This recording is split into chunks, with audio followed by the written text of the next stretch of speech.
Warm welcome, this is Markus Termin, Astrologisches Stundenbuch, Astrological Book of the Hours. It's the 7th of April 2024, one day in advance of the very famous solar eclipse at 19 degrees of Aries.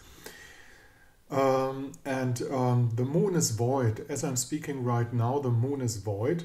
Is he void already? No, not yet, but he will be void within 1 hour, and but just for 2 hours. And the last aspect the moon makes before he becomes void will be, and this is the chart I put out, the conjunction of the moon and Neptune in the sign of Pisces.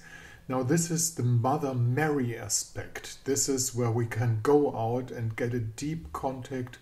Mary is the nature herself. Mary is the wisdom of nature. Mary is also a spiritual entity that once upon a while shows up to be seen for very, very pure individuals, and this happens for real. We have enough witnesses about that.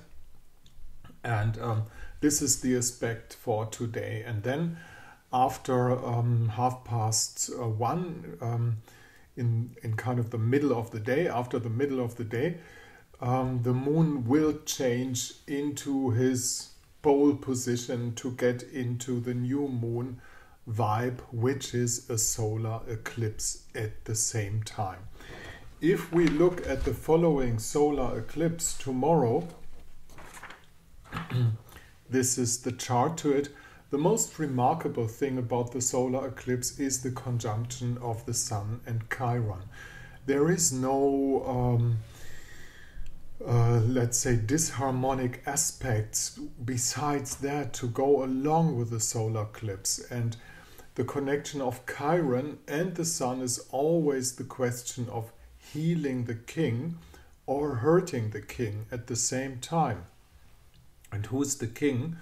The king is the inner principle of self-governance. It's not even, I'm not talking about the president or anything like that. I'm not talking about real pseudo-kings like Charles and things like that, but it might be even in there. So this is remarkable. And as Chiron and the Sun are being in conjunction with this solar eclipse, it's remarkable again that we see within the chart of the United States, this is the Sagittarius rising chart, the very famous Sagittarius rising chart, and you might see the solar eclipse is right upon the Chiron position of the United States itself. Now, what should it be? What would that be? What kind of outcome could that be? Chiron takes around 50 years to go around the circle. And if we are at the dawning start of a new period where the United States decides for the next 50 years to get out of the hurting mood of other nations, like government changing, killing people wherever they want, starting wars wherever they want, and things like that, that would be a fine perspective. That could be a good thing to get into a healing mode, to say, look over the last 50 years, what have we done?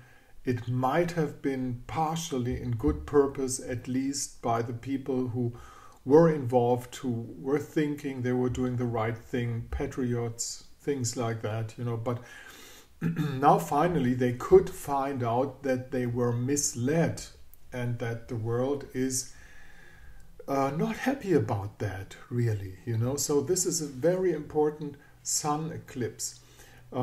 Having a look at the third house of the United States and realizing about all the accidents, happening in the third house. The third house is about traffic, and the traffic is on the seaside. And think about the Dali, destroying that bridge, with Mars in the sign of Pisces. It happened with Mars in Pisces right away.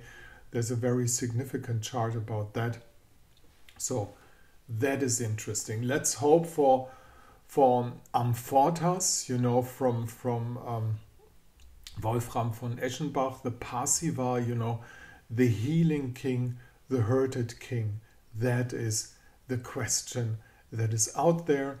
And before we get into that mood, from this afternoon on 1:30, we do have a void moon, and within an hour, as I'm speaking, there's this angelic aspect of Moon meeting Neptune. Mother Mary herself might give her wisdom, please, to what is going on. Thank you for listening on the 7th of April 2024.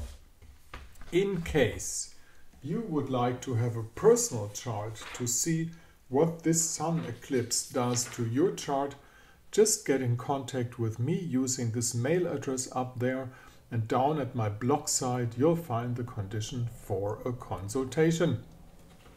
Markus Termin, the 7th of April 2024.